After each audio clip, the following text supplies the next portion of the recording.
Gentlemen, welcome to the show. We have Mr. Man, Master Pupil. Gentlemen, welcome back. I'm going to be starting off with our question of the day. I want to know what you guys think. Aquatic M60s. What is your best map? What's Aquatic's favorite map in the map pool? It last season definitely was mine's, and our record showed for that. This season so far, we've actually been liking Muro, which is weird because last season we never really played it at all. The one time we did, we got wrecked. So does that have to do with the new Swedish tanks coming in? I know that you're a fan of the Kronwagen. Does that have to do something to do with it? A little bit, and also has to do with how much time we put into certain maps because of where we feel we are with them. Okay, so let's switch over. Master Pupil, you falling asleep over there on me, buddy? Try not to, man. Because it looks like you're out in the sun right now. This looks comfy. What's with the palm trees? Oh, yeah. You're on vacation right now? Just chilling. Just chilling like a villain? Yeah. All right, so tell me what's Eclipse's favorite map? What do you guys own on? Oh, we've always been gods at Proc. We've loved the map. It's just it fits our style so well. We're good at flexing, reacting, rotating. That's just our thing. And being able to focus fire as well, we're pretty good at. So open maps just benefit us, and Proc, that's exactly what it is. Yeah, I noticed Proc's actually going to be starting off the series. So is that deliberate? Do you deliberately place a map at the beginning of the series to kind of get a lead, or is that just kind of to pad yourself for some a safer start? What are you going for when you pick your favorite map to start, Master Pupil? Well, I mean, I'm not really sure what T1 goes through because he's the one who does all the map picking. But yeah, I mean, starting out on our favorite map should give us a good advantage.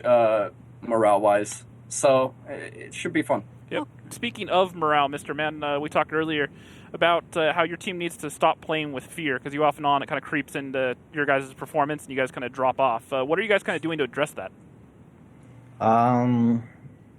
Honestly, between the top tier game and the rival game, just a lot of yelling and.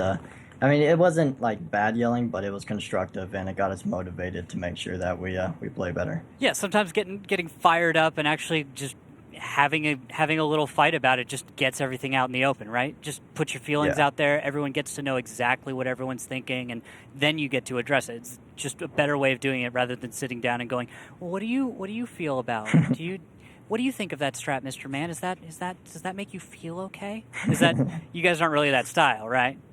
No. Much more energy to it. All right, guys.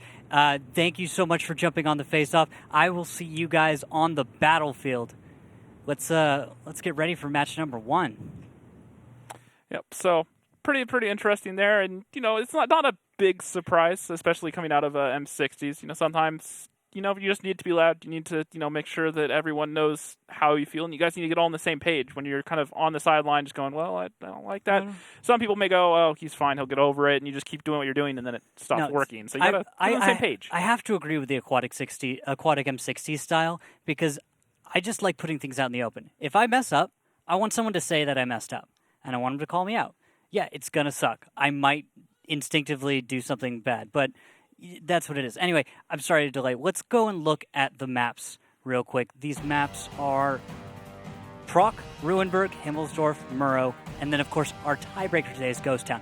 Please note, by the way, that the 4th map in the series, Muravanka, is not actually chosen by Aquatic. This is just a note I wanted to make when we saw the graphic. We've updated it with the choices.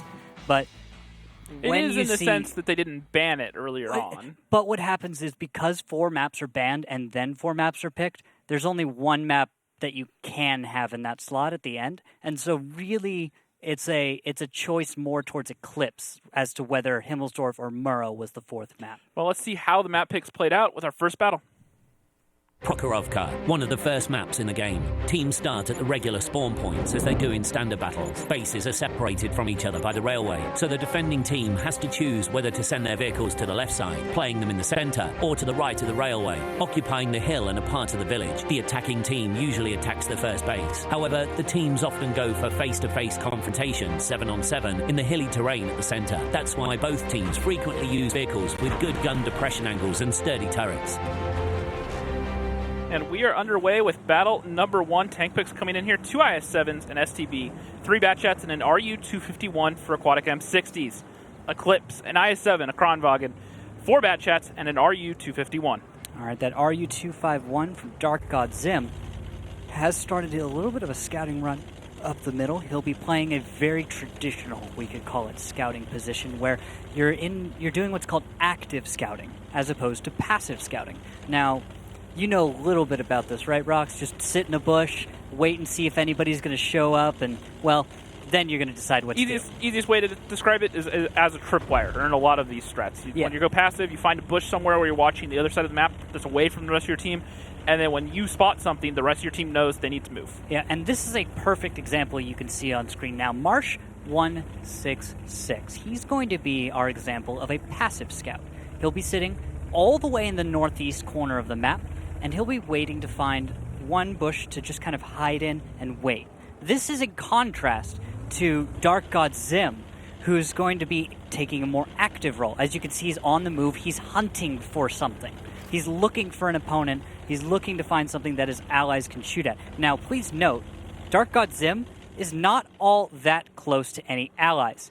T1 Diabetic is a little far away.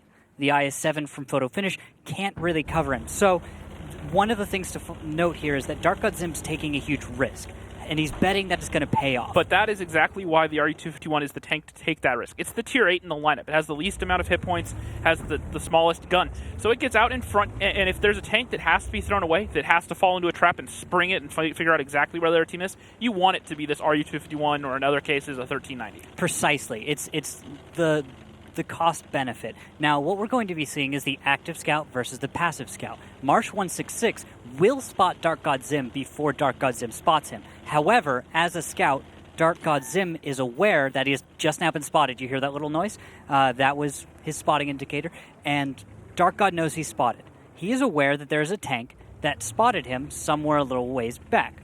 And that those few hundred meters behind him tell him that the most typical positions will be up on that hill, where he cannot spot the light tank back. Of course, he is aware that there are a few other spots on the map. It's possible Marsh isn't actually on top of the hill, if you're kind of following where I'm going with that. But look, T1 Diabetic...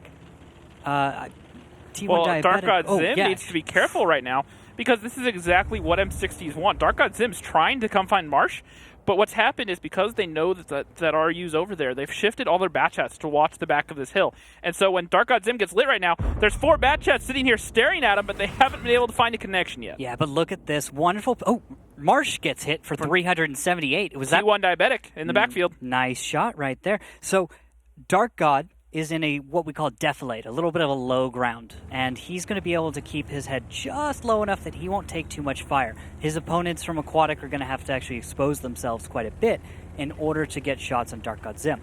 Now, looks like Dark God might have gotten a spot onto... Oh, there's Marsh getting hits. Let's actually jump onto him. This passive scout, one of the big problems with being a passive scout is escaping. You're sitting still. You're not already in motion. With an active scout, one thing you're often depending on is that you're already in motion, and that makes it more difficult for opponents to get a real beat on you.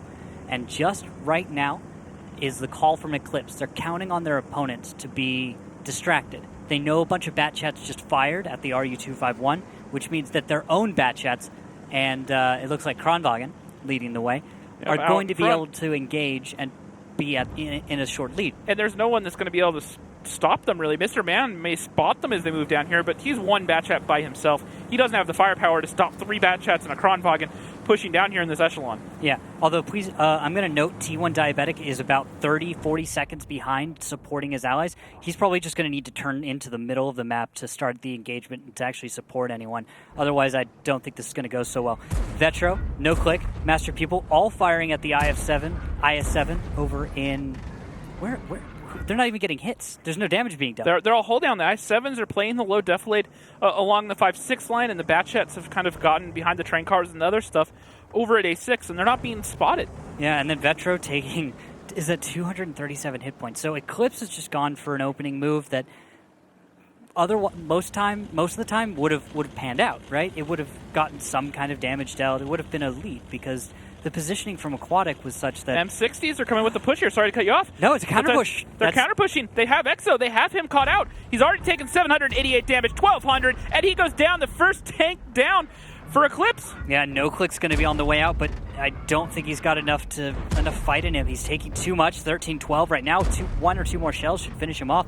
If he needs to keep moving, I think, because these bat shots are going to be in a stop and go situation where if you're in a bat and you get to stop and then fire all your shells, amazing. But if you keep having to inch forward, you're more and more likely to just drop a shell into the dirt. Photo's going to go down in his IS-7 in the middle of the map, trying to transition from the southeast to the west. And T1 Diabetic, I don't know what's going on here. We've got one kill onto the STB-1 of Veggie. Dark God Zib's going in, a suicide scout. Nice distraction, but I don't think Felix is going to let him get away that easy. And Dark God, I don't think he'll have a choice in the matter, though, because, Marsh came out of nowhere. He's going to get in here. They know that T1 Diabetic's reloading, so Marsh can chase him to his heart's content. And he sets him on fire once. That's going to hurt his reload.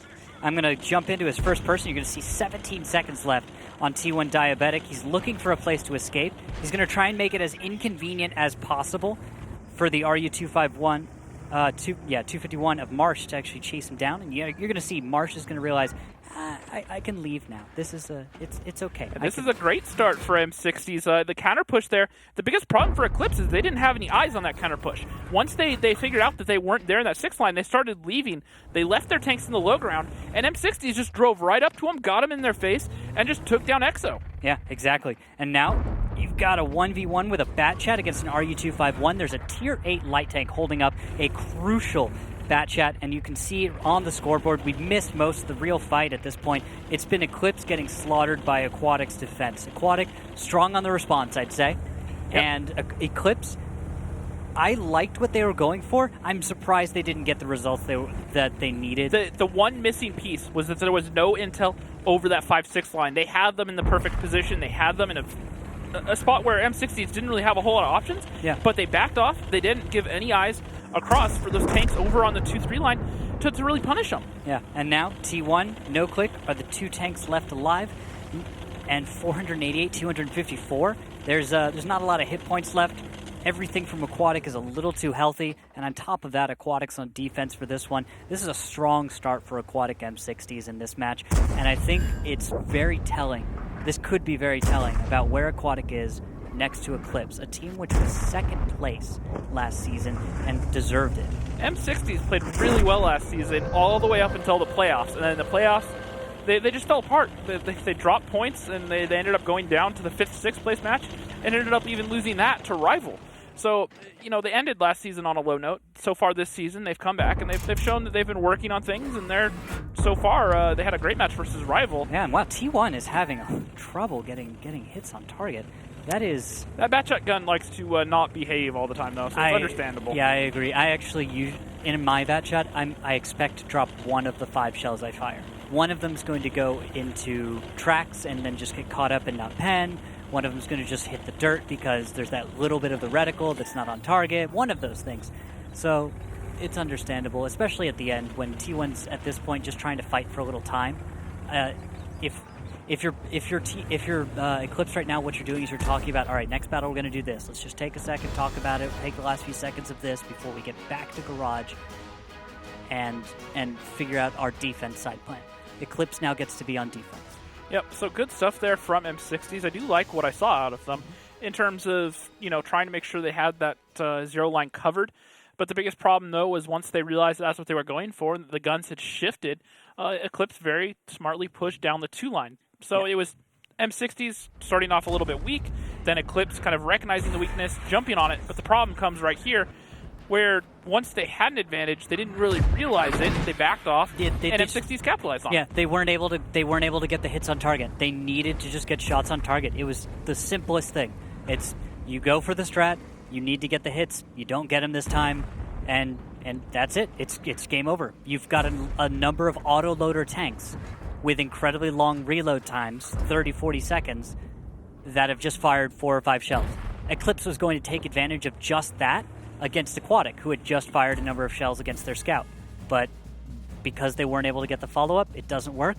Bales, yes, I'm so glad I picked him for fantasy. You picked him as well, right? No, I ended up actually dropping him. I keep forgetting this one. Yeah, Mr. Man. I had a good feeling about Mr. Man today, so not too bad a start there, 2,200, and then Vetro's also on my team at 2,000. And then the last pick from this match for me, photo finish, only able to do 1100 in that IS-7, got focused out by the two IS-7s fairly early on. IS-7s very often don't perform on proc as well, though. So most of them... It depends on the situation, and it depends how the other team decides to react. Last season, we saw a lot of up and over onto the 6 line straight into the IS-7s. And so it was either they go down instantly, or they're the last tank left alive because they have the worst DPM, and they're able to just sit there and just fire shot after shot after shot into these really low armored, poorly armored anyways, bat chats. And they're able to rack up the damage. All right, so let's see what they're going to go for on this next battle. Just loading in. And we will see some IS-7s. We will see Kronwagen. And I really think Kronwagen is a stronger choice for Proc, as playing the middle part of the map. Yep, well, if we look at the lineups here coming in, an IS-7, 3 bat shots, 4 bat shots, a Gorilla 15, and an RU-251. Eclipse, a Kronwagen, 4 bats, a 140, and an RU-251. Now, I want to ask about that Object 140. Let's talk about that. Why, of the 3 choices that you have for a Russian medium tank, would you choose the 140? I think the 140 is the most balanced all-around tank. Has better gun depression than the other 2. It's a bit quicker than the other ones. Can keep up with the bat chats or close to it. And it's just a little bit more friendly of a user-friendly tank compared to the 430, where it has better DPM and it has something that you can really leverage. The gun handling on it is pretty bad. And so, unless you're Mr. Man for some reason and love playing that thing, a lot of people tend to go with the 140. Now we have the opening move from Aquatic. It's going to be an aggressive east side play. And you can see it. RU-251 from Marsh has spotted T1 Diabetic. So on his opening run, able to see 1 tank. And that's not quite telling enough. So he's going to actually go back in. And if you look at the total mini-map, jump out of Marsh's view, we can see actually a number of tanks. No click. Hiding a little ways back, and shots fired from Marsh, but oh, what a mistake. That was not a down wise he goes. choice. He's down. Cover fire from Eclipse, waiting just in time, but Vetro down by half. No click, down by a third already, and fire coming in. Good cover from Aquatic M60s. They sacrificed Marsh, but I think that counts as paying off, wouldn't you say? Yeah, definitely. And EXO in this 140 is just looking for shots in these bat chats who don't have really any sort of cover. They're already down there tier 8. Veggie is down to 547 HP, and there just aren't a whole lot of options left for Aquatic M60s at this point. Yeah, I was thinking a moment ago that this was not looking so bad for him, but after they decided to push forward, there might have been the mistake. Well, and the problem is Eclipse has now boxed them in, essentially. They've brought tanks around the F line, they've taken control of the middle, and they control the north, and that leaves M60s in this really awkward spot down in the low ground in a riverbed and just towards the hill. The problem is that it's Mr. Man in that grill on the hill, and Dark God Zim's about to go in and light him. Yeah, Dark Ninja as well, also jumping onto EXO. It is a bat chat versus an Object 140. This is dangerous because Dark Ninja is so deep in enemy territory. If cover fire comes in and is able to deal enough, Dark Ninja might have trouble getting the kill onto EXO, because it looks like Dark Ninja's on reload, and he is going to get the support fire from Fuel My Potato. But there, Felix and Mr. Man will go down 3 tanks versus 1, 2, 5 from Eclipse. Hit points about the same. Yep, photo finish, not getting any connections out of those last 2 shots.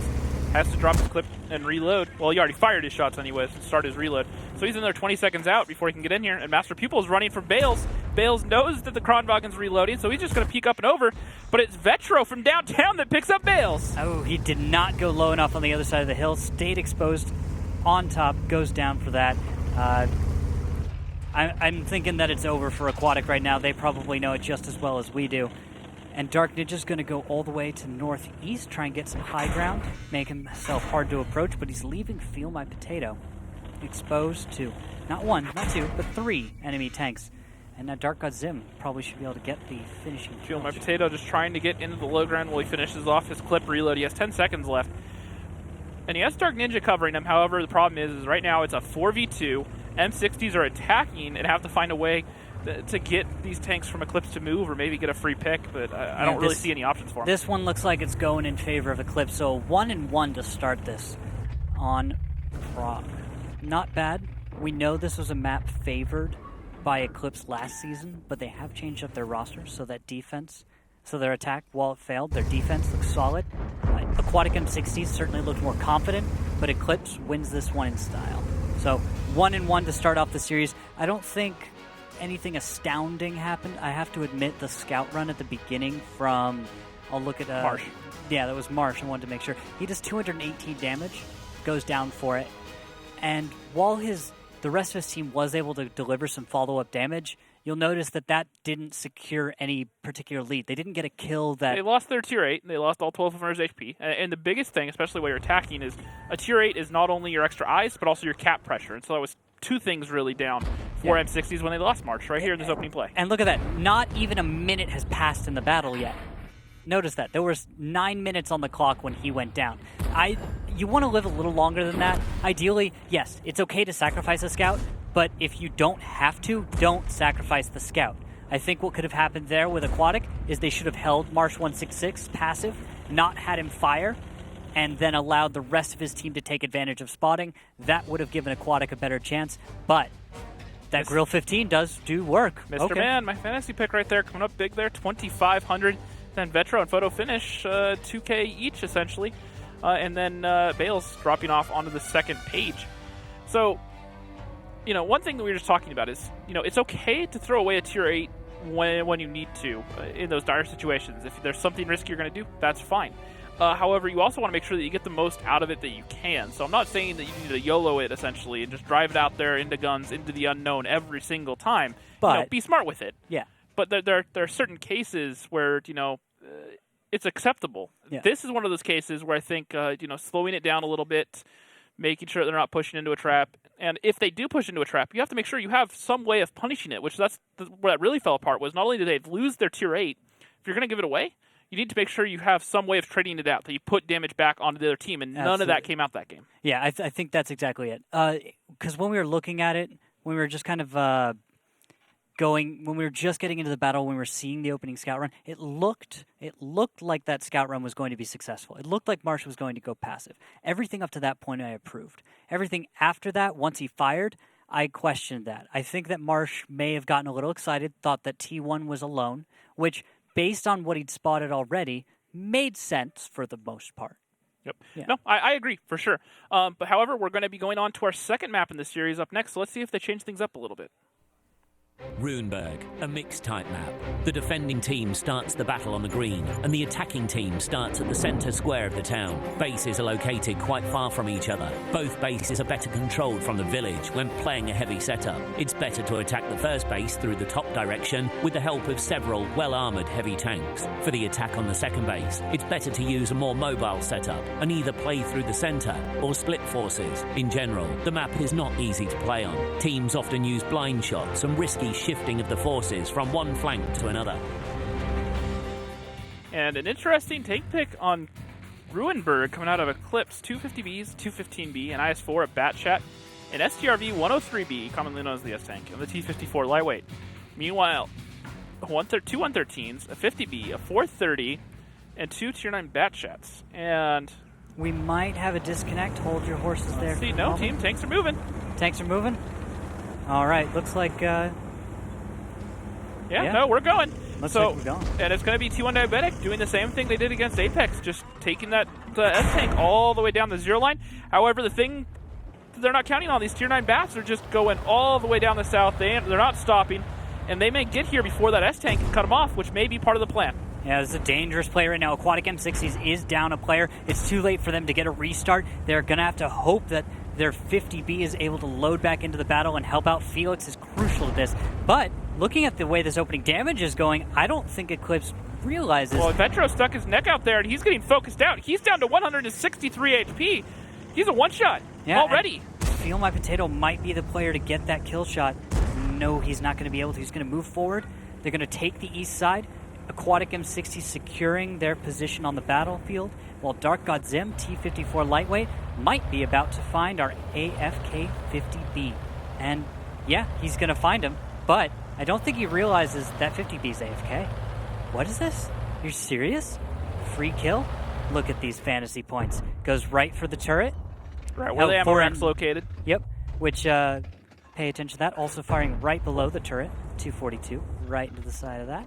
And you're seeing more shells come in. A support fire is going to try to take down Felix. And this is heartbreaking, because while this is, an AFK 50B, I have seen it before where a team's gone, you know what? Yes, he disconnected. That sucks. But we can use him as a distraction, because guess what? He still spots things, and Dark God Zim's not going to, be able to drive past safely. Yep, but the push is coming out for M60s. They're going to take this opportunity to get aggressive, and they're starting to push the zero line. They know that the IS-4 is down in the low ground, and they know the T-54 lightweight's in the village, so they're going to take this opportunity to try to trade things out. Now, are they going to go for the S-Tank? Is that going to be their main focus in this battle as a major damage dealer? Or are they going to have to go... Well, I don't think they... I don't think it matters where they want to go, because they're just bleeding way too much HP. I think that this game's pretty much over at this point. They're just feeding the 50Bs. They're going in there trying to get that 430 where he can pump out damage. Exo's burning. Exo might be going down pretty soon. We'll see in just a sec. There's one kill. Can Veggie follow it up with another? Yes, he does. And actually, 3 tanks versus 5. Not a bad showing from Aquatic for being a tank down, especially it being their 50B. Yeah, all I have to say is if anyone has Dark God Zim on your fantasy team, you love that moment where he just gets to stare at a 50B and just farm all that damage. Oh, yeah. Beautiful for them. So, Aquatic's going to lose out, unfortunately, on their attack in Ruinberg. I think that appeared as though it was going to be successful, or at least mostly. I'd say the execution from the members in the battle was excellent. That may also have to do with how these teams approach a map like Ruinberg. They were debating calling for the disconnect, and they said it's Ruinberg attack, it's probably a loss anyways, let's just not waste the time. That's a good point, because if you actually have too many disconnects called in a row, you actually are going to not be able to call them after a point, because there is a certain point at which if you call 3 or I think it's about 2 or 3, then they actually you don't get disconnect calls anymore because you're expected to swap the player out or something. So we're going to have to see if Aquatic's going to be able to recover from that unfortunate battle. You're right, it is Ruinberg attack. Very hard to win. I think it's the most defensive-sided map in the league right now. I think there is, so far across the whole league, there is 1 win on offense so far. Yeah, it's an incredibly hard map to win on. That's the challenge of Ruinberg. You pick this map so that you can go 1-1. You know you're going to defend it successfully, and you know your opponent's going to. But that's fine for you, because you're counting on getting a 2-up. You're 2 wins, I should be more clear, on another map later on. The way teams look at this a lot when they go through map picking is they want to get the score 3-3 essentially at worst case, and then find a map where they can separate themselves and get that extra 2 to make it 5-3 at the minimum. And if they get more wins than that, that's great. So they try to find the maps, there were 1 map where if they can get it in there where they know they can get the win on both sides, and then 3 other maps where they know at the bare minimum they can go 1-1. They'll feel confident in that map pick. Absolutely, I agree completely with that. And what you'll have to worry about then is, do I put that special map that I'm going to make the difference on at the beginning of a series or at the end? And that all is dictated by map picking. So do you win the coin flip? Do I get to choose map first? That's when I'm going to put the map I'm banking on first. If I want it to be third, I'll make it so. Now looking at the post-game FV from Master Pupil, 3,000 damage. I don't think you can hope for much better than that. And down on the list, Bales, Marsh, getting messed up quite a bit. I don't think they had much of a chance to deal damage. But Dark God Zim and that T-54 lightweight, it's surprisingly low damage. You'd think that with 11 shots fired, 918, he'd have been able to farm a little bit more, but the rest of his team, I think, got in on that. I think the IS-4, a photo finish, my fantasy pick was one of the ones sitting there in the IS-4 in the low ground who was able to get the most shots off onto him. Okay, so good for you, buddy. Yeah, it works out. I'll take them where I can get them. Started off the first week a little bit rough fantasy-wise, but I'll get back in there. Let's remind you guys right now, actually, be sure to head over to our fantasy site. It's WGL.GG/fantasy WGLNA. We've got it on the lower third right there for you. If you're not already playing, go ahead, go over there, sign up, take a look around. You're not going to be able to play today. Rosters are locked because, of course, it is the show now. But for Thursday, make sure you get a roster together. It's not too late. You can still win. We give out prizes. So based on the weekly standings and the season standings. So even if you just sign up for next week or whatever, you get in there, you can play for the weekly prize, and then the season prize includes a Type 59 and a lot of gold. So if you try really, really hard and get in there and start putting up some good points, you can probably catch up. Yeah, Type 59 is a worthy prize, too. It's one of the oldest premium tanks in the game. It is a Chinese version of the T-54, and so in the game it performs Tier 8, whereas the T-54 is, of course, Tier 9.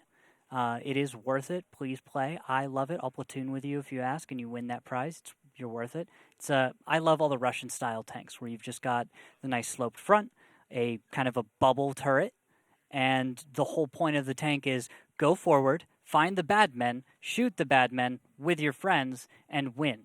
Plays very much like a Tier 8 T-62A. T6, yeah, but I mean they are based off literally the same design. Tank, yeah. It's like you go all the way from now. I think at tier, it starts with like the T34, the Tier 5 one. Mm-hmm. You go up from there, and you see the development kind of happen up till like T43. Then you get T44, and that's when you get the first hull that looks like all of the Tier 10 Russian mediums, all of the Tier 10, or rather all the Russian mediums spread out. So then all the way Tier 8, 9, and 10, you've got so many choices. I could pick one for every day of the week. Yep, exactly. And then you got stuff like the Object 416 thrown in there, the Pancake. Oh, yeah.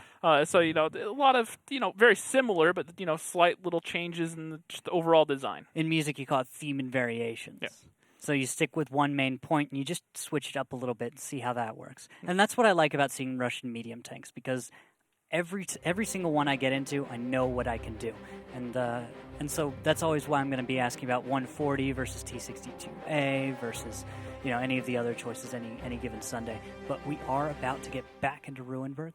Teams have switched sides. Lineups are coming in as follows. M60s, a 113, 250Bs, an IS-7, a Batchat, a T10, and a Batchat AP. Felix still playing, so he must have reconnected. Yep, and confirming he is connected this time. I can see it getting the indicators there. Looking at eClipse, 2 IS-7s, 2 Batchats, a 4005 Stage 2, and 2 Tier 9 Bats. Interesting lineup there out of eClipse, just because they are choosing to bring that 4005 on offense. What's me? That says it's going to be a North Cap. Ah, okay. I was about to just ask just that. So with a North Cap, we're going to have to see if Aquatic M60s is going to have the read. If they're going to figure out what their opponent's going for. Oddly enough, if you look at their deployment right now, they're reading this as a hard North Cap, but eClipse are actually taking all their tanks to the south, maybe playing some mind games there with the lineup, saying, all right, we're going to show you this, we're going to make you think that we're going towards the north, and then we're going to go south while you're not ready for it. Yep, although we do see Dark God Zim getting himself spotted in the Batchat AP way down the line. So we'll jump over to him, and I think this is part of the play. So Dark God Zim is going to deliberately get himself spotted. You saw how he moved himself rather far forward. He didn't play it super safe, and he's banking on the fact that his opponent's going to spot him, and then he's going to leave. You'll see at the same time, everyone else from eClipse is kind of spread out all over the southeast, which I actually want to ask you about this. Have you seen layouts like this work all that often? Well, this is what you have to do to have a successful attack. The very few times that you can do it, you have to make the other team move and rotate. And so what they've done is that essentially they've said, hey, we're going to go to the north, but then they didn't actually go to the north. They instead went to the south, where M60s was gambling that they weren't going to be. And so in this case, eClipse now has tanks on the 2-cap without taking any damage at all.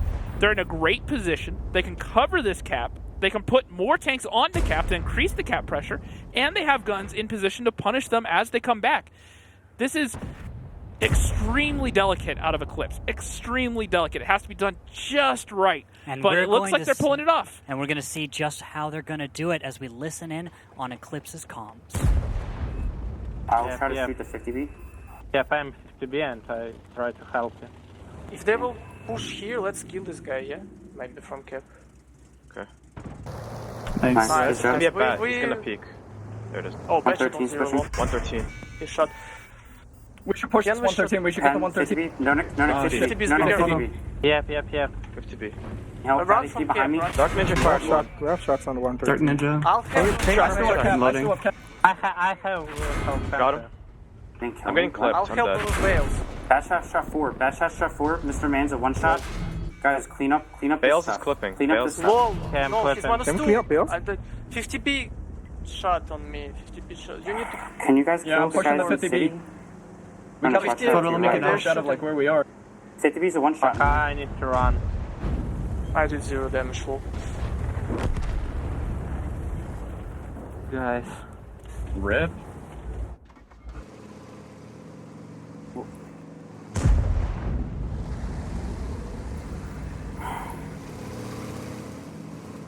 Can you support for the 50B, someone? Yeah, support. You can hear the frustration in Eclipse. They were so close to pulling this off, and it looks like it's about to slip through their fingers as they are down 3-5. And it's just unfortunate. I'd say good show, but after losing T1 in the FV, when he got pinched out in the far west, I felt like that kind of spelled that this was over. You know, It's not over yet. They've gotten the kills, and there's 2 one-shotter tanks alive for M60s, so they can clean this up still. Okay, excuse me, I thought this was going a different way for a minute. Now, Aquatic is down on hit points, but they are up on guns on the battlefield. So this can easily go either way. Master Pupil's going to go down. That's Mr. Man in 50B. Now Mr. Man is able to just slip away from Vetro and Photo. And Veggie's going to be moving around to go for a kill. He's got 391.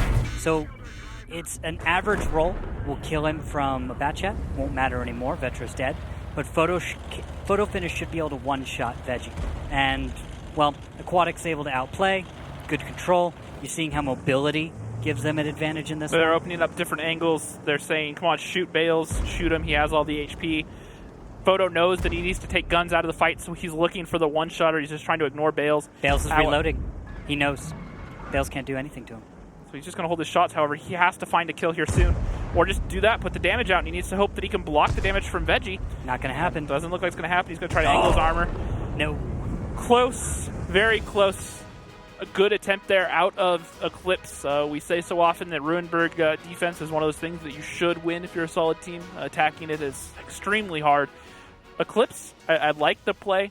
I really do. I'm a fan of that strat. They played it so well up until the point where they got that reset. It was after that, when that first reset came in, where they needed to make a decision. And I think Master People's idea of let's push and get that 113 would have been the better call than sitting in that low ground in that crossfire. You know, I really didn't feel like the cap was going to finish. It almost never does, you know? The thing is when you play north like that, they put one tank on cap, so they make M60s go, all right, they have one on cap, we have a minute. And they waited till it got to about 50, and then all of a sudden they threw 2 more tanks onto it. So for that last 50% of the cap, there was 3 tanks on it all of a sudden. And you could see M60s struggling to get back into position to get those resets. And that's the moment that you have to get that cap. If you do not successfully get that cap right then, you don't even want to have cap pressure once they're in those positions. You need to either make a play or back off. But why didn't we see anyone screening the cap? We didn't see anyone go past the cap from Eclipse and jump into the east side village, which is what I would expect to see out of a successful cap. What they were trying to do is they were trying to get M60s to panic back, to come back in and have to rush to get those resets, and then from when that happens, to pump out the damage into those tanks. Looking at the damage here, it did work out to a certain extent. Photo Finish coming up big there for my fantasy team. 5,100 damage. That is not bad out of an IS-7. No, not at all. IS-7 is not expected to put up the damage, and yet he does. So even though Eclipse is falling behind a little bit there, they are able to make a strong showing. And we're going to be moving on to Himmelsdorf for our next battle while I make sure that I get my settings all good. Yep. So overall, though, I am a fan of the play out of Eclipse. Now, you mentioned the 4005 getting caught out being something that went wrong there. The one reason why I'll disagree with that is that was the bait that sold that strat. It got 2 tanks away from the cap. They were on the far side. Not only that, but it was the bait in the sense of, all right, they're bringing a 4005. Yeah. What are they going to do with that 4005? You think about it. If you look at all the replays from all the regions, if you're playing Ruinberg Attack with a 4005, 99% of the time, you're going to hit that north cap. And that's exactly what M60's gambled on. They're bringing a 4005. They have no options. They're going to go for the north. And so they stacked all their heavy tanks up there, and instead they went south. And while having the 4005 bit them in the rear in terms of, it can't really do a whole lot when they're in the south, it's what made that strat almost work. All right, well, let's see what strats we're going to get on our next map, battle number 5. Himmelsdorf, a small city map. The teams start the battle in opposite corners. Both bases are located close to each other, but in a way that you can't stay on the defensive all the time. The main attack routes pass through the hill, the alley and the railroad, but in general, the attack can be successfully executed through any part of the map. Heavy tanks and tank destroyers with powerful guns run the show here. However, a lot depends on the mobile light tanks. Lineups coming in here at Himmelsdorf. We got M60s, a 113, 350Bs, an IS-7, a Batchat, and then an AMX 1390. Eclipse Master Pupil coming in at 113, an IS-7, 250Bs, a 4005, a Batchat, and an RU-251. What are you seeing out of this lineup? Anything special? Any little insights to be gleaned based on tank choices? A 4005 going up to the hill to eClipse says that they either want to go for the 2-cap play, use that 4005 to watch the cross on the beeline, or they want to use it to dig out a tank possibly in the G3 corner, using the HES shells, just slam that IS-7 turret. Takes 2 or 3 shells, but you can dig a tank out of there. Oh, okay.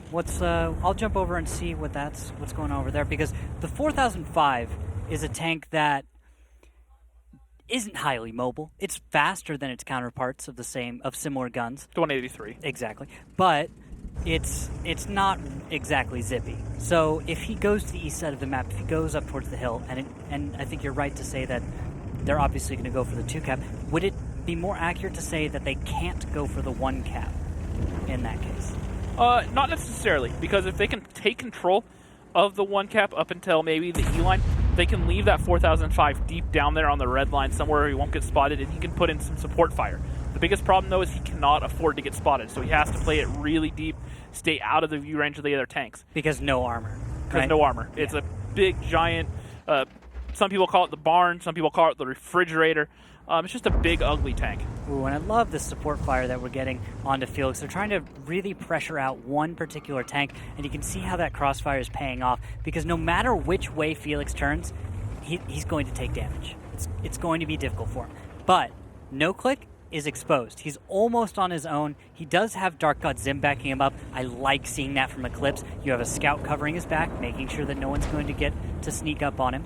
And at the same time, you're able to actually hold Marsh 166 from Aquatic from being able to do anything else. However, of course, this isn't eClipse making too many gains. They're not really able to get a lead. Whoa, nice hit there on Marsh. That's probably from the IS-7 of Photo Finish. So Photo, again, one of your picks for fantasy, is showing up and making the hits happen. Yep. Now, I like this play out of eClipse, just in the sense they're slowing it down, and they're trying to let their 183 work. He's been working this 9-line ramp for a while now, just going up and down, playing these different angles. He's coming down here to this lower plateau, and he has shots towards Felix there, a shot that not many people know about, and he's actually going to give up the hill entirely. He's just going to push down below.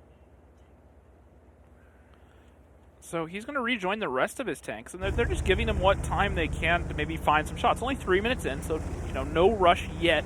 However, they have probably another 2 to 3 minutes before they have to make a play. No, but I like this. I like this out of Aquatic. See, this is something that you don't get to see enough on Himmelsdorf that I really think is worth investing in, and that is figuring out what to do as the defender when your opponent's not being super active. Now, you could say eClipse is wanting Aquatic to get aggressive, but I think getting aggressive on Himmelsdorf can pay off, because you can, if you dictate the battle to your opponent, if they're not ready for that, they're at a huge disadvantage, right? I mean, it's almost like goes without saying kind of a thing, that if you're Aquatic and you're able to force eClipse to engage when they're not ready for it, that maybe you could come out ahead. Yeah, but eClipse have amassed up all their tanks, essentially, pushed them up towards the 8 line. Now only half of them are spotted on that cross, but they're in a position where they can put the cap pressure on now. And the tanks from M60s are going to shift through the south and clear it out, but I don't think they know that 4005 is still lurking down there. Well, I also don't think EClipse has any idea that there's so many tanks down south, do they? They don't know that Aquatics moved 4 of their tier 10s. Oh, let's see if he manages. If he finds one of these 50Bs, he could delete them off the map. He's waiting for the rotation. This is a one-trick pony.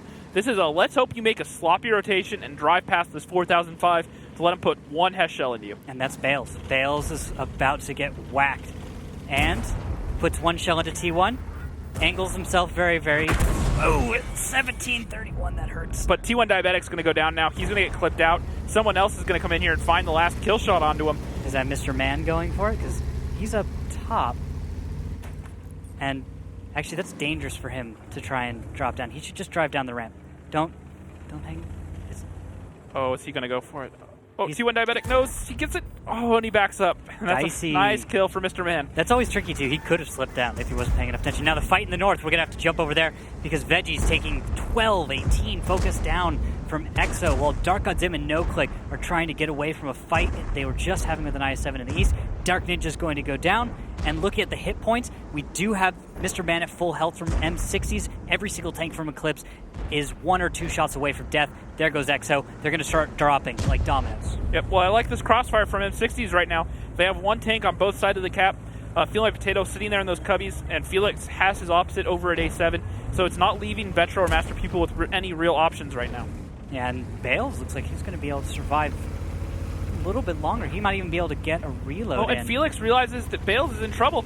He's shifted in. He's trying to find a shot on the photo finish, but Photo's going to get behind the tank corpse. Dark God Sit there and hold down. Dark God Zim, nice play from him. He's able to take down the 50B and save his Bad Chat battle buddy. But Mr. Man finally full health and all loaded up. Not anymore. He's just unloaded, and, well, I don't think that was nearly enough damage. He's going to have to escape in this case. Fuel My Potato, Felix, yeah, they're going to be able to take on the 113, but is that going to be enough? Felix needs to stay alive in that IS-7, and here comes Photo Finish, and a bounce on the backside of an IS-7. Still a 4v3. Photo Finish has 24 HP. No Nick No Skill has 123 HP. Dark God Zim has 191. And Vetro is the only one that can possibly take a shot from anyone but the IS-7. So essentially all one-shotters left alive for Eclipse. Mr. Man's about reloaded. There he goes. 1 kill. He's going to follow it up. Looks for Dark God Zim. Does not find it. And with 2 tanks left, it's all up to Mr. Man. He has to clutch this. And I think what's important right now for Felix is to not die. Yeah, he has to keep... Mr. Man has 2 goals here. 1, keep Felix alive, his only teammate at this point. Keep him a gun in the fight, but he has to be the one that draws fire, and he doesn't get clipped out by the 50B. Yeah, he's going to have to focus on this one. This is dangerous for him. 441 he needs to not hit points get tracked for Vetro. as he goes around this corner. Oh, and Vetro's not paying enough attention. Looks like he's on reload. That's going to be a free kill. 2 shells left for Mr. Man, and that's going to be it. Aquatic M60s is going to win on defense. Himmelsdorf, excellent play. That was chaotic, I'd say. That was a very back and forth. It was almost hard to follow just because there was so many different little fights breaking out across the map at so many different angles. T1 Diabetic, I'm not necessarily a big fan of that play. I see what they're going for. The problem is once again, it's a one-trick pony. It's a one and done. It's going to get 1 shot off. He had no one down there to cover him. Yeah, you're talking about the FA 4005. Yeah, that was down in the southeast waiting for shots in the I-7 early. Now, he got a great shot onto Bales. Don't get me wrong. 1,700, that's nothing to scoff at. But Bales was still left alive. That's a tier 10 down for Eclipse at that point. So that's a tank basically given away, and they didn't actually take a gun off the field. Well, 1,700, you could say they basically did. But still a gun alive, and as we saw from not from Master Pupil, but from Pompous last week, a gun alive is still a gun doing damage. Exactly. You have to actually get the kill. If you just get a hit for plenty of damage, you can see how it won't pan out for you. And Aquatic M60s, yeah, just because your tank's alive, he still did plenty of damage. So Veggie, Bales, both were able to perform even after taking those big hits. Veggie does go down later on in the match, where we're seeing in a replay right now. I loved the way Mr. Man played this. I'm surprised, though, that Mr. Man didn't take more damage. That was the confusing part. Where was this Bat Chat? Why wasn't he taking any damage? Why wasn't anyone focusing on him? This is a medium tank in Himmelsdorf, and everyone knows on a city map, late game, when there's only 1 or 2 tanks alive, that's when the medium tanks really shine. Yep, well, look at the damage here. Fuel My Potato and that 113 and Felix, they were the 2 heavy tanks that were left there on cap, and they were the ones that got the most damage out towards Eclipse when they tried to force that cap. And then looking at the second page here, it's players that we've seen do a lot of damage so far tonight, like Mr. Man and Photo Finish on the second page, not really able to be effective. The Batchat got left up on the hill. The biggest thing he did was he got that kill onto T1 Diabetic to take him out of the fight. Yeah. But past that, he really wasn't able to get into the fight just because they were playing up towards that northeast corner. The northeast corner is not the most forgiving of maps to play if you're a Batchat. Yeah. Now we are going to get ready to go into our next battle. However, I'm wondering... All the tanks appear to be loaded in. Yeah, for a moment there I was worried about Fuel My Potato. I saw him loading in a little slow. He is playing from Ukraine, so definitely going to have a little bit of a latency issue there. Yeah, that'll happen from time to time. Yep, M60's coming in with a T57, an IS-7, 250Bs, a Kronwagen, a Grill, and an AMX 1390. Meanwhile, Eclipse, a 215B, 250Bs, a Kronwagen of their own, a Grill, a Batchat, and an IS-3.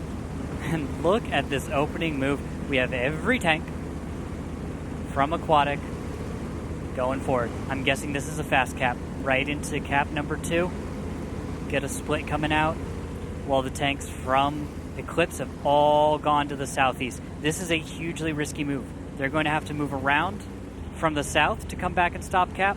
And excuse the lines a little bit off, but they'll also have to return back from the west. Now, one thing I would like to see out of more teams, especially a team like M60s, is recognizing that the other team's not in position to support this IS-3, and not just stop at the cap, but push through to that A4 cubby or up against that A5 wall and get aggressive on that cap and really take control. So often they let them walk back all the way across the cap to get the reset. You'd stop your opponent from crossing this huge ground, which Dark God Zim is in the perfect spot for, but you're going to see, this is what we're looking for. So the cap's important, mostly, where Dark Ninja and Bale are about to approach, because this is the more difficult angle to approach at. You can't really get a wide angle on it.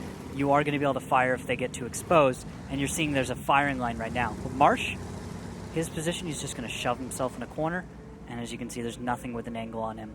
So he's going to be able to stay safe for now. And this is one of those situations where I thought we'd see the Kronwagen used a lot, playing these hold downs, just sitting here in this window, has that turret that's almost impenetrable, and he can just lurk around this 8 line and just be a thorn into the side of these tanks from M60s. All right, so speaking of them, let's take a listen into Aquatics. Yeah, they're going to handle this attack, whether or not they can succeed.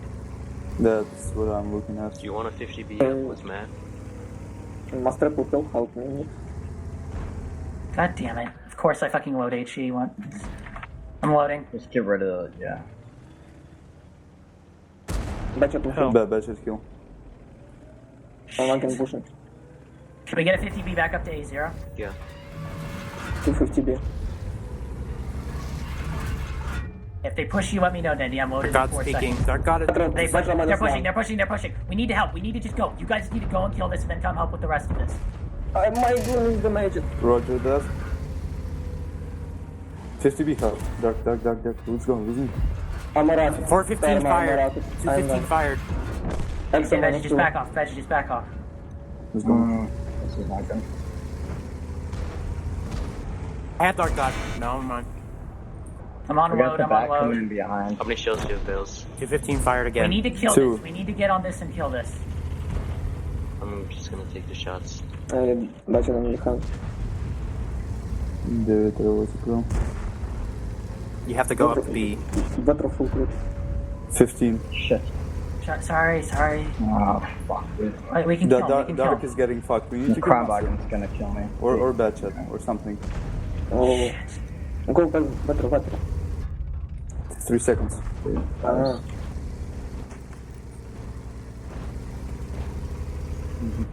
That was just bad. Yep, as we just heard there at the end, not too happy with how that offense worked out. It's difficult to execute. Incredibly difficult to execute. Just like we were talking about, Ruinberg, Himmelsdorf is another map which is expected to be more of a 1-in-1. Yep. Hard to attack, difficult, yes, to defend successfully, but most teams are up to the task. It's gone back and forth. Over the years, we've seen it where it's been very offensively sided, and it's been pretty easy for the offense to get the cat pressure going and make it very hard to reset. Especially back in the days of 754 when we were still playing down at Tier 8. It was a very offensive map. You put a T-37 on the cap sideways, just like we see CDCs use these days. Yep. And you can just put an IS-3 on it, hold down, no one's going to reset it. And it turned into one of those maps where attacking was pretty feasible. Yeah.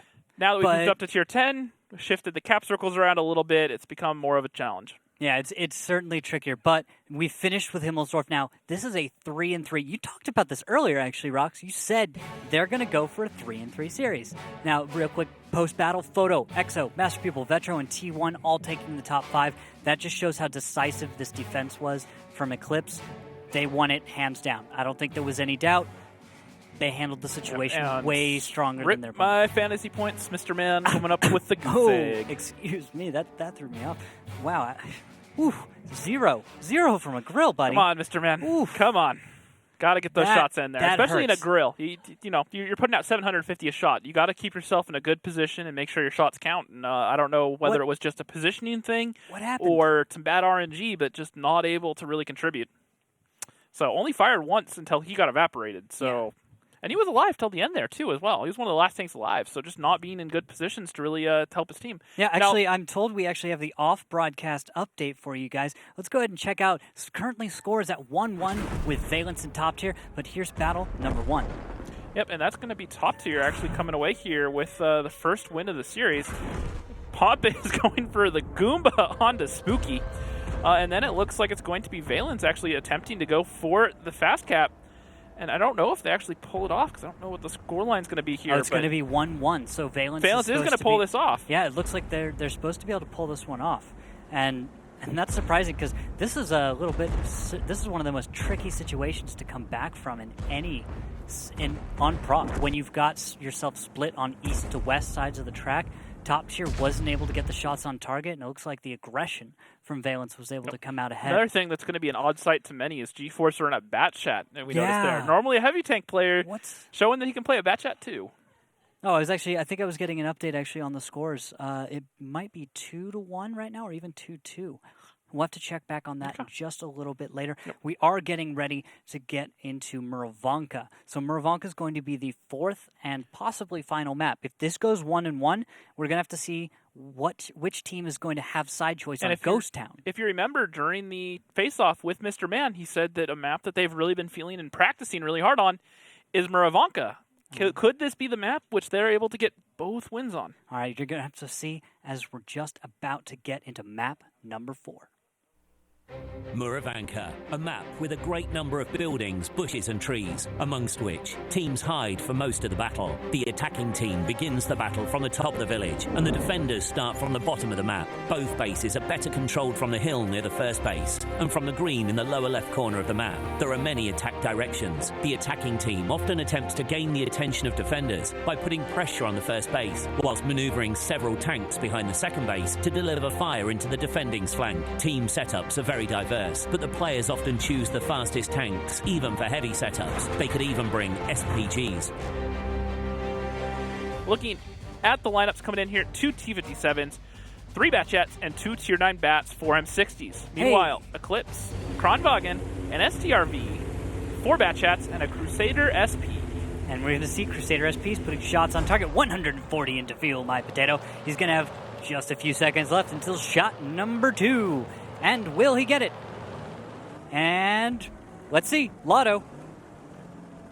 Gets this minor reset, not the one he needs, though. But that's damage, and that's all that matters. He's got, 5-6 seconds between shells. One more is coming out.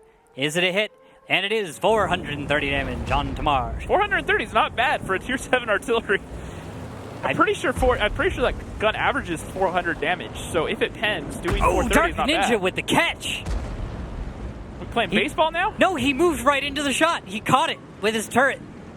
Or his face. Another shot goes out. Marsh is going to catch it too. This Crusader SP has already done 1,000 damage. My hero. Dark Gut Sim, you're my hero. But they still have the cap pressure. Here's the one thing is they haven't gotten the reset on the tanks they really need. And there it comes. Do you need the reset? That hurts a lot. Wow. And now, this Crusader SP is just so amazing against these tanks. The T-57, it shouldn't do so much. But, I mean... they'll still get the resets. Yeah. And Bales is actually taking a lot of damage. 1,100. He does find the kill onto Exo, though. And I love it. Just throwing shots out there. Dark God's able to defend the cap almost by himself with that. How much damage did he do? Yep. But now, one sec. Vetro knows that Bales is reloading. So Vetro's just going to push in here and clean up Bales. Oh, okay. That works. So... anyways, you were saying? No, I'm just sitting here fawning over an artillery piece. Don't mind me. It's Veggie getting wrecked right now in the 57. You've got artillery swinging around and just letting shots go as he pleases. He realizes it's actually better to just shoot and miss and just hope for volume of fire because none of those 3 tanks down on Aquatic. They took so much trying to get the cap that there was nothing left to do. They couldn't get off the cap and start a fight because they've taken enough damage that the Crusader has now paid for itself and then some. So it's over. Aquatic... it's over. Over in the past, we've seen the Crusader SP get resets, but we've never seen it get this many consistent pens, provided the tanks normally capping are bat chats. Yeah. Oh, did he just sling a shot? Okay, I thought that was about to just go right in the back of the T-57. But this is an exceptional RD to bring at this level. You're going to get the defensive resets. Your opponent's not going to be bringing heavy enough tanks that the Crusader's going to be nullified. You have to bring really heavy armor for the Crusader not to matter. That's it. And that's it. How fast was that? That was 3 minutes, maybe less? 2 minutes. It's got to be. I'll tell you exactly how. It was a 3 minute and 6 second battle. Yep, that was fast. All right. And I could already tell you that Crusader SP did 1,600 damage. That's amazing. Okay, guys. Now, actually, this is really important. Sorry, I should get back to serious mode. So, because of how fast that battle was, that could decide the tiebreaker right there. So we're going to keep a note, which is that Eclipse... No, but it's fastest attacking victory. That was M60's attacking. You're so right. That battle You're right. actually You're right. has no variance on it. I hate myself right now. So you're right. Wait, have there been any attack wins? I'm not entirely sure. Defending. No, everyone's won on defense. No one has won on attack. So if Eclipse can't it's win over. this. No, that's it. If Eclipse wins this, it's over. If they don't win this, we're gonna have to total up all the damage and see who's I hope got our admins have their calculators ready, because so far it's been 1-1 every map. Time to punch up the numbers. So it's either over, or we have to probably take a few minutes, do some math, and then come back and figure out who's going to be ahead in this one. Yep, because no matter what happens here, it's either going to be Eclipse winning on attack and making it 5-3, or it's going to be M60s winning on defense for the 4th time tonight, tying the series up 4-4. Yep. At which point we get into that whole situation where we have to total up all the damages done. Yeah, because first it's whoever wins fastest attack. If no one wins fastest attack, or even ties at fastest attack, which has happened before. That's happened. I'm going to have to say, going out on a limb here, I'm going to have to say there's going to be Eclipse that's going to have the more damage done. Just looking at it, they had that one round on Ruinberg attack where M60s didn't really get off much damage at all. Felix was AFK. But they still won. Then you have that Himmelsdorf attack where they didn't really pump out much damage at all. And then Eclipse here, in this last Muro round, they were able to win in a landslide. Yep. So significant damage lead is what we should be seeing out of Eclipse. They should have the choice going into the tiebreaker. But up to this point, let's take a step back and go, you know what? That's not bad. You know, that's well played from Aquatic. I don't think we expected that level of performance, right? We were expecting a little bit more one-sided from Eclipse based on the way that things have been going, but hey, Aquatic showed up today. They really have showed up. They played solid. They still have a chance. It's been back and forth the entire time, and I think damage is going to dictate who comes out ahead in this, because Eclipse again and again and again. And look at the damage here. You know, T1, Vetro, Master People all doing decent. Dark Ninja and Mr. Man doing what they could for M60s, but not enough. And then the second page here, photo finish. Definitely not much of a bat chat player. He's more comfortable, definitely, in his heavy tanks. His 215B, his IS-7. Yeah. Haven't really seen him play a bat chat a whole lot. And when we have, he has not performed so much as well as when he's in a heavy tank. Yeah, it's to be expected, I think. It's the same thing with G-Forcer to a certain extent. You know, they're a player where you expect them to be very solid in their heavy tanks, put up a lot of damage when they're in the right positions, but then, you know, you throw them into a bat chat, and so far, struggling a little bit. But there is the argument to be made, you know, hey, you throw a heavy tanker and a medium tank, and he's going to perform against his own kind, other heavy tankers, incredibly well, because he knows what annoys him the most when he sees a medium tank. But then he's also may struggle a little bit on, say, the bat chat versus bat chats, or those other sort of medium brawls. Sorry, I should stop. It looks like we're ready to get into battle. Let's take a look at the lineups. We've already started the countdown timer. IS-7, Kronwagen, 3 bats, an S-tank, and an RU-251 Meanwhile, from Aquatic. Eclipse coming in here with 2 Kronwagens, 4 bat chats, and a T-54 lightweight, and a very odd push starting off the round for M60s. This is a trap. This is what they're going for. IS-7, Felix, gets in a forward position, gets spotted, by the way. He is lit, meaning the enemy knows where he is. Dark God is going to take a hit for it, down to 441, 32 hit points, and there he goes. He's great pick there. Now, the problem is that Eclipse are trying to go for the same play that M60s just went for. They have 3 tanks on cap already. Yep, and will they come back in time to stop this? The Kronwagen getting into position, that's Veggie. He may be able to do something about this, but look, Exo is very close and should be able to counter out his position. That's the first reset. Will the second come in on T1? Don't think that's going to happen. And this is a beautiful crossfire they have. They're relying on Veggie to get the resets onto cap, and then they have the S-tank sitting over on the 3 line, shooting across to cover the Kronwagen. Oh, no click gets hit. That's a little reset on him. And reset on T1. That's every single tank that matters on Eclipse getting reset. And they know it's over. They need to get off cap. T1 is getting focused down. He is down to 117. And they're going to have to leave the Kronwagen from photo finish completely alone. But and right now, the Batchats are actually massing up for Eclipse. They're going to go kill Veggie in the Kronwagen. They know that this is their one opportunity to get him down. The problem is that M60s are hot on their heels. Yeah, they are going to start running out of steam shortly. I think they've got enough, though, to finish off Master Pupil and Fuel My Potato if they keep up the aggression. But it looks like they're going to stop short, hesitating before getting in this fight.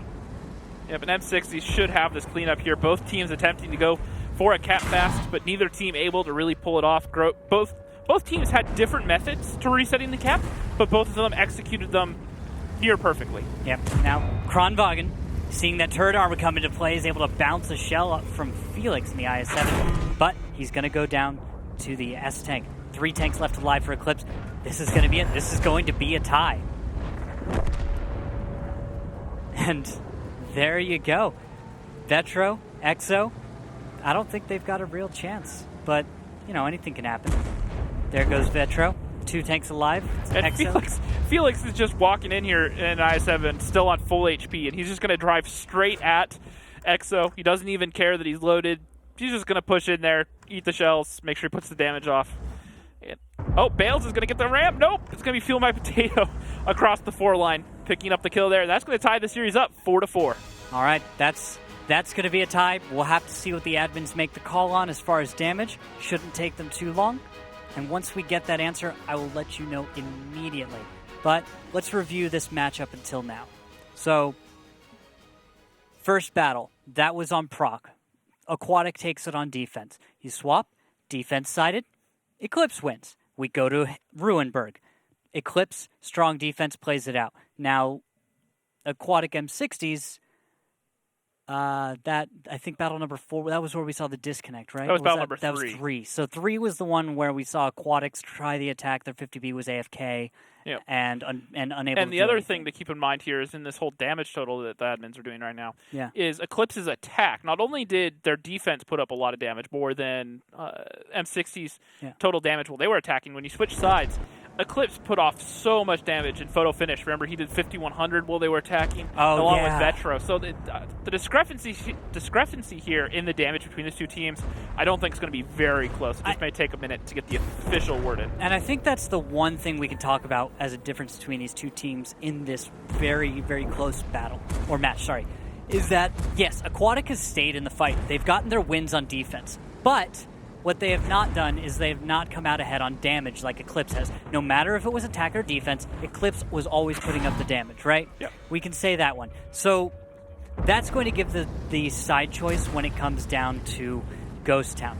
Ghost Town is the tiebreaker map today. And oddly enough, of all of the maps that we've seen in today's series, curiously even, We've seen, what is it? Prok, Ruinberg, Himmelsdorf, Muravanka. All maps which are, as far as the defender goes, I'd say the defender has the advantage, right? Yep. At least as opposed to Mines and Steps and a few other maps where you can say the attacker has a different dynamic in that one.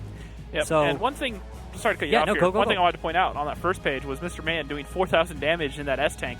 So playing in a good, he sat there, like I said earlier, he was sitting there, had that crossfire with Veggie and the Kronwagen over on the 1 line. So basically what they did is the crossfire they set up made it so the Kronwagen get the resets across, and if they wanted to push over onto the Kronwagen, Mr. Man sat there with a tank with a 5-second reload just going pew, pew, pew as they tried to drive and get at him. And he was just able to put up a lot of damage. Sorry, I was while you're saying that, I think I saw a little thing. They're still counting up the damage. It's going to be a minute or 2. Yep. You have to go through every single battle, tally up everyone's damage, figure out if there was anything in there that needs to be accounted for, and then we'll find out what that is. So it'll take only a moment. Now, expectations for Ghost Town.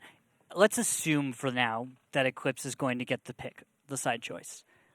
If you're Eclipse and you get side choice, defense. Ghost Town. Defense. I agree. I think we could pretty easily say defense. You have the advantage. Your opponent's pressured to attack, take a little bit more risk, but sometimes that's the kind of fuel that someone needs. But Aquatic M60s has mentioned that a longer series is better for them, and we've seen that in the past. Aquatic M60s comes out ahead in a lot of those longer matches and tiebreakers. They have that kind of team mentality where they can really sit there and grind things out and get through, a long series where if they don't get their foot on the gas early, they just kind of get run over and they never really get going. Once their foot gets on the gas, they keep just chugging along. They're kind of like a boxer. Yep. It's everyone's going to be taking hits. It's letting yourself take a few and hit them back a little harder. Hopefully they'll get to the end and they'll be more tired than you are, and you'll just be able to finish them off. So that's a little bit of the game that Aquatic goes for. Eclipse, though, it's not like they can't hang. They can go for a long series, no doubt. Yep, definitely. Yeah. They can sit there and go blow for blow in some of these. It's it's this sort of mentality that M60s has that works good versus teams like 07 or Top Tier, which is what we saw out of Top Tier. When they played Top Tier, they won 5-3. So they were able to sit there and just go back and forth and back and forth. Actually, take that back. They lost that series to Top Tier. It was Valence that they. Or was it Valence? I'm getting back my scores backwards here. Here, I'll check your scores. What are you thinking about? So M60's first 2 games. Oh, Aquatic M60s played Top Tier, and then Aquatic M60s played Rival. Okay. Rival was the blowout, right? And Top Tier was won against Aquatic 5-3. Okay, so, that's what I thought. Yeah. It was Top Tier that ended up winning. Yeah. So, but it was still a very long series that went back and forth. Now, one other thing that just came to mind that I want to ask your opinion on. Oh, yes, sir. So often on Ghost Town, we see teams play with a tank up at A3 to get the resets. We've seen the UDIS used up there a bit, T49s, AMX30s. They put something up there and they get the reset. Why not go for something like we just saw on Muravanka and bring that Crusader SP? Put them up in that north pocket where you can sit there and get the shots off and get the resets. Why isn't that a thing that we've seen? Repeat the question. Crusader SP, reset on cap on Ghost Town. Why is that not a thing? If you have any good counter logic to it, or is it just something that teams haven't tried? I'd actually never given that much thought. Because you'd have to think that would be a pretty good solution to getting those resets. What about the buildings in the middle? Do you have You take one tank at the start of the game, you send them over there, run all the buildings over, the Crusader SP is setting up. Okay, that works. You take a 50B, just drive them straight over there. Can it make the boost? I've never tried to make it make the boost. I've never tried Crusader SP is a pretty fast little tank when you drive in reverse. For some of those that haven't played it, the tank is actually a Crusader SP or a Crusader chassis backwards. Oh, so I've got it. Math is in. They've done math. We have math. Eclipse has damage lead. T1 is going to pick attack or defend, and he's going to pick defense. And there we are. You called it. Yep. That's what we're going for. So defense for Eclipse. They've got the lead on damage. I think we saw it, but of course you have to be sure. Let the officials find out what the truth is. They're going to go on defense, and with that, we're going to get ready for our final battle of the series.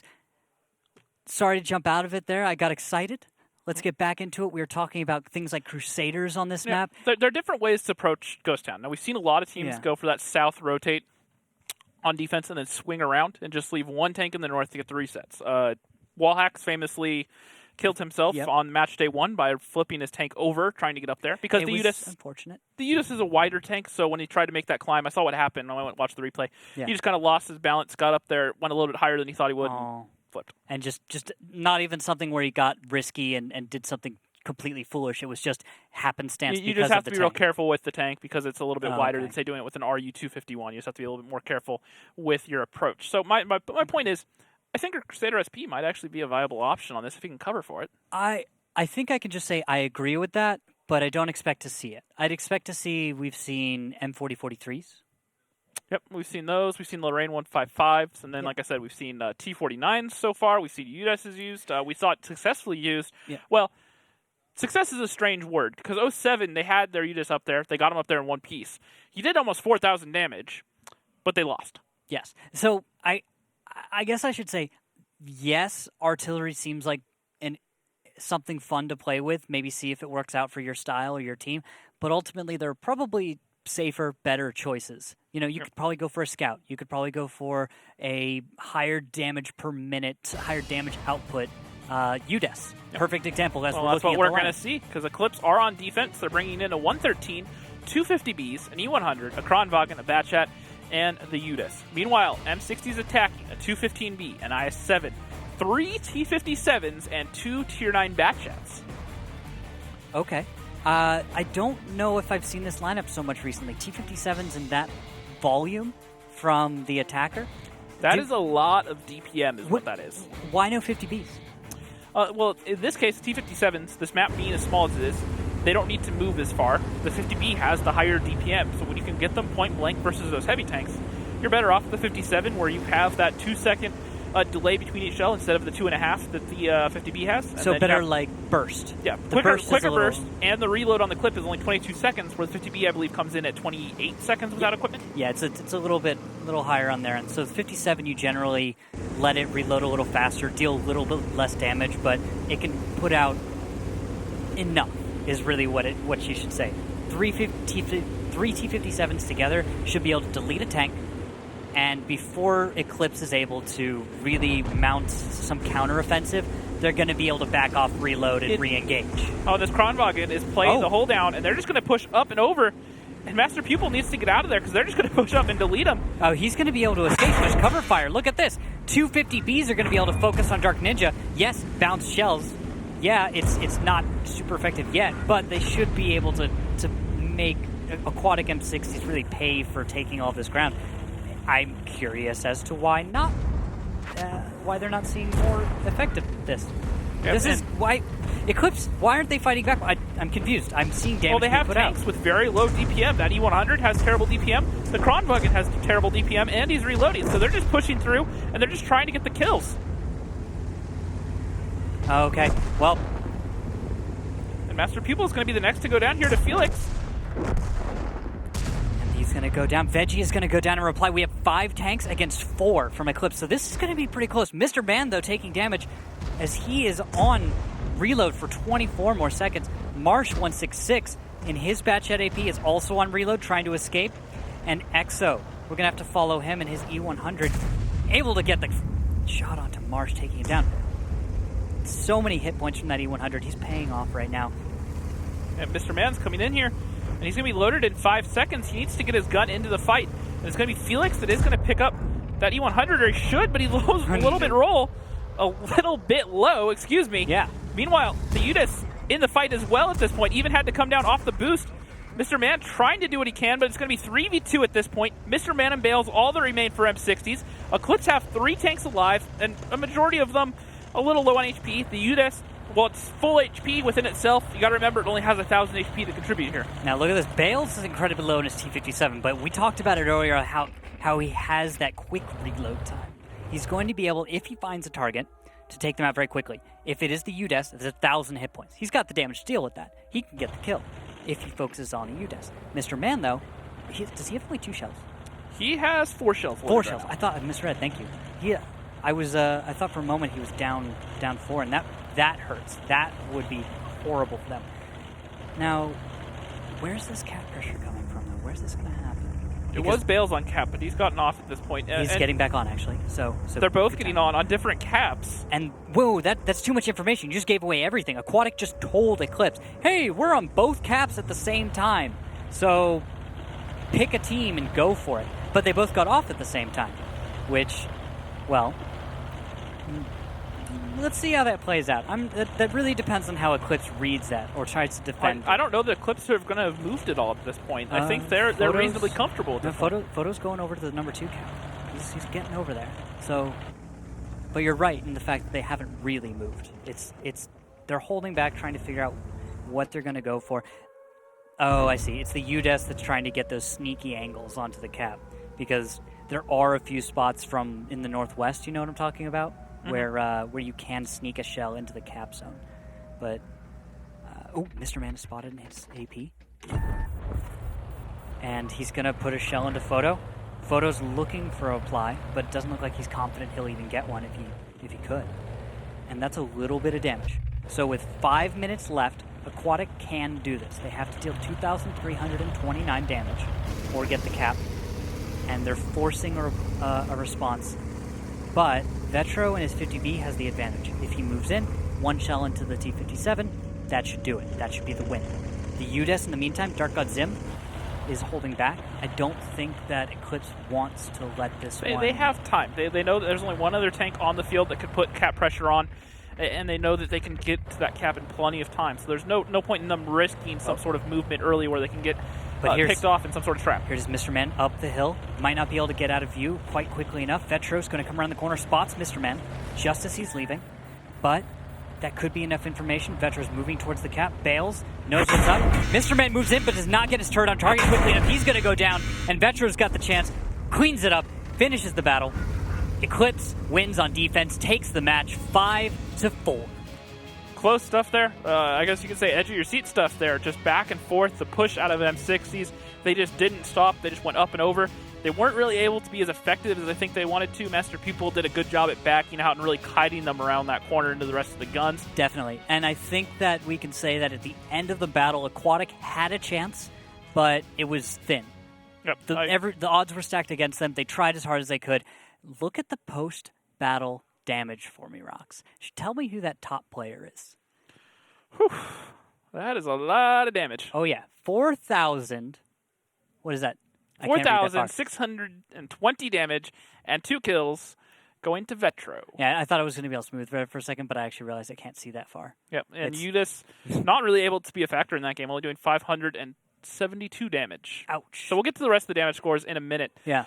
But, Eclipse picking up the win in overtime, so they are going to temporarily close the gap on Apex, who played in our next match against 07. Yep. So for the moment, picking up 2 points on them. Winning in a tiebreaker versus winning in a normal match, meaning if you win 5-4 or lose 4-5, I guess, you're going to get 2 points to win, 1 point when you lose in a tiebreaker. Normally, you get 3 points. So what's important here is that Aquatic and Eclipse have split points, meaning that if these teams, which are expected to be towards the top of the standings, later in this season might find themselves regretting this match because, yes, Eclipse gets 2 points, but that means Aquatic play a few solid matches. Eclipse, if they drop one here or there, could find themselves falling behind Aquatic. So while this was a victory for Eclipse, you have to give it to Aquatic. They took a point away from their opponent, and they are going to be rewarded for it in the standings. Yep, definitely. And the other thing to remember is, it's 2 points closer to getting to the live finals where they're going to play for their prize pool of $325,000. Oh yeah, that's what this is all about. That and the sheriff accounts. That and the trip to the Global Grand Finals. Oh yeah, I forgot about that. How could I be so forgetful? Yep. The Global Grand Finals. It's only the biggest event of the year. Yep, and looking at the damage here, Vetro in the 50B, 4,600 damage like we talked about. Feel My Potato and Mr. Man coming up there. 4 M60s, each doing about 2,800 damage. Exo, Photo Finish coming in next best for Eclipse, and so on. And on the second page, No Nick, No Skill, not able to perform tonight as he did so far in the first couple match days. Definitely dropped off a little bit. Well, some of the earlier battles he did okay. He did all right, but he didn't have any standout games like he did in the first week. He didn't really have a chance to. I feel like Eclipse had trouble getting him in the places that he needed to be. Yep. So we're looking at the post-match stats. My fantasy team, 3 of my picks, all in 1, 2, and 4. Not bad at all. Bravo. I think I got a pretty good score out of that one, but I probably could have chosen a little better.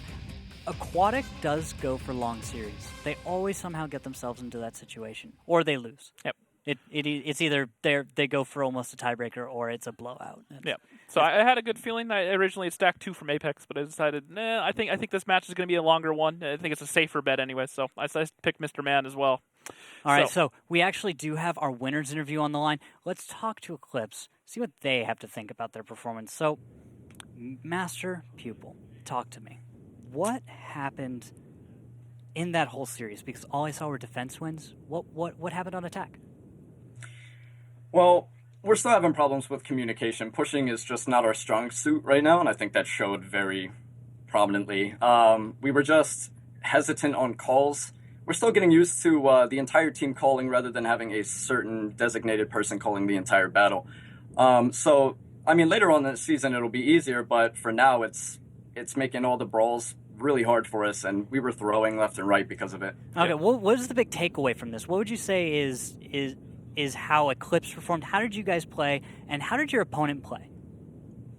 AM60s played very well. I enjoyed the games quite a bit. The problem, though, was just we were going for a better score. I guess we kind of underestimated them. We've done that to them a couple times. They've always brought us into tiebreaker, and it was just that way. Yeah, and I noticed damage was coming out every single battle. Were you guys conscious of the fact that this could come down to damage? No, not really. We were really looking to win a couple of the games that we lost. They were, like I said, kind of throws, so we weren't expecting to get to this point. So. Yep, and my last little question here real quickly for you. At the end there, you poke up on that ramp on Ghost Town in your Kronwagen. What went through your mind when you see 3 T-57s pop up in front of you? I mean, I can't say it because it's a family-friendly stream, but I called it out, and I was pretty scared my teammates would agree. But I ended up getting away. Got to kite him a little bit with Exo, so it was nice. All right. Well, thank you for joining us, Master Pupil. You guys played excellently. problem. I'll let you get back to your tanning. I know it's very important. It seems very sunny where you're playing, which Yeah. yeah. But thank you for joining us, sir. It was excellently played. Thank you. So